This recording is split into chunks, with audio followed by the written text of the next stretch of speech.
OpenAI ने ChatGPT health launch किया है, जो मेडिकल रिकॉर्ड्स और हेल्थ ऐप से डायरेक्ट कनेक्ट होता है। अब हेल्थ डेटा का असली गेम शुरू।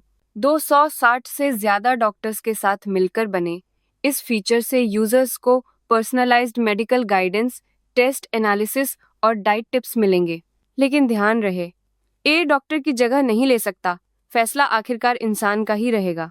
ग्रॉक बिल्ड के नए लोकल एजेंट की झलक ने एआई कोडिंग गेम में हलचल मचा दी है। XAI ने CLI इंटरफेस के साथ NPM पैकेज इंस्टॉल करके लोकल एजेंट शुरू करने का तरीका पेश किया है। अभी फोकस लोकल एजेंट पर है, लेकिन जल्द ही रिमोट इंटीग्रेशन भी आने वाला है, जिससे डेवलपर्स को ज्यादा फ्लेक्सिबिलिटी और सिक्योरिटी मिलेगी। ओडिन ने इन्फिनिटी क्यूब पेश किया है, जिसमें 86 TB रैम और 224 GPU एक ग्लास बॉक्स में पैक हैं। यह AI क्लस्टरिंग के लिए डेटा सेंटर में हाई डेंसिटी कंप्यूटिंग और 27.5 PB NVMe स्टोरेज देता है। न्यूरो एज सॉफ्टवेयर के साथ ऑर्गेनाइजेशन को प्राइवेसी और लो लेटेंसी के लिए क्लाउड से आज़ादी मिलती है। Hyundai और किया ने डीपेक्स के साथ मिलकर ऐसा AI चिप बनाया है, जो बिना नेटवर्क के भी रोबोट को रियल टाइम में डेटा पहचानने और फैसले लेने की ताकत देता है। यह चिप CES फाउंड्री 2026 में पेश हुई, सिर्फ 5W से भी कम पावर खाती है और सुरक्षा के मामले में भी तगड़ी है। Hyundai किया अब इस चिप को बड़े पैमाने पर प्रोड्यूस करने जा रहे हैं, जिससे एयरपोर्ट और हॉस्पिटल जैसे जगहों पर स्मार्ट रोबोट्स की तैनाती होगी। मेटा के रे-बैन डिस्प्ले चश्मे में न्यूरल टाइपिंग फीचर ने टेक्नोलॉजी की दुनिया में हलचल मचा दी है। मार्क ज़करबर्ग ने खुद इंस्टाग्राम और फेसबुक पर इसका डेमो दिया, जिसमें वो बिना फोन या कीबोर्ड छुए व्हाट्सएप मैसेज टाइप करते दिखे। कंपनी ने CES 2026 में इस फीचर के साथ टेलीप्रॉम्प्टर मोड भी लॉन्च किया, लेकिन अमेरिका में डिमांड इतनी बढ़ गई कि ग्लोबल लॉन्च को रोकना पड़ा। अब मेटा 2026 तक 10 मिलियन यूनिट्स प्रोड्यूस करने की तैयारी में है। डेटाब्रिक्स ने इंस्ट्रक्टेड रिट्रीवल लॉन्च करके रैग सिस्टम की सीमाओं को तोड़ दिया है। अब AI एजेंट्स को डेटा खोजने में बिजनेस रूल्स, डेट और सिक्योरिटी परमिशन सीधे लागू होते हैं।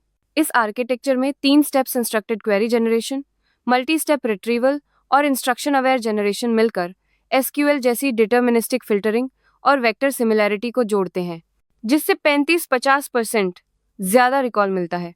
अब कंपनियां अपने डेटा गवर्नेंस और मेटा डेटा क्वालिटी को सुधार कर एजेंट ब्रिक्स के जरिए तेज, सटीक और कम लागत पर एंटरप्राइज ग्रेड AI बना सकती हैं। फ्रांस की मिनिस्ट्री ऑफ आर्म्ड फोर्सेज ने मिस्ट्रल AI को फ्रेमवर्क अग्रीमेंट दिया है, जिससे अब सेना और उससे जुड़े संस्थान इनके AI मॉडल और सर्विसेज यूज कर सकते हैं।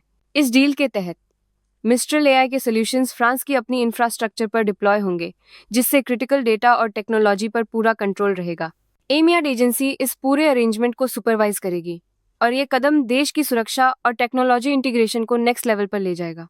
AMD ने CES 2026 में Ryzen AI 400 सीरीज और Ryzen AI Max प्रोसेसर पेश किए, जो 60 टॉप्स तक की AI परफॉर्मेंस देते हैं।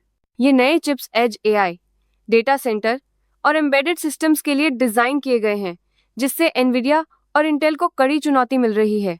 AMD की यूनिफाइड मेमोरी और ROCm 7.2 सॉफ्टवेयर स्टैक ने डेवलपर्स को लोकल AI मॉडल ट्रेनिंग और फाइन ट्यूनिंग के लिए नया रास्ता खोल दिया है।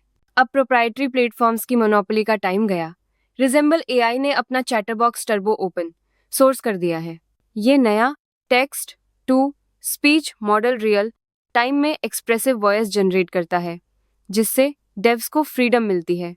अब कोई भी बिना महंगे लाइसेंस के अपने प्रोजेक्ट्स में दमदार आवाज जोड़ सकता है।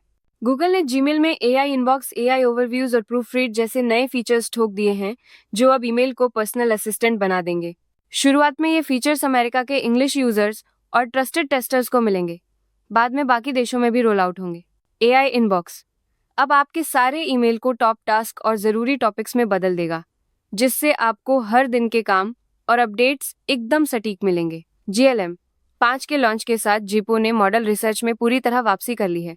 GLM 4.7 ने आर्टिफिशियल एनालिसिस इंटेलिजेंस इंडेक्स में 42 स्कोर किया, जिससे यह सबसे तेज ओपन वेट्स मॉडल बन गया।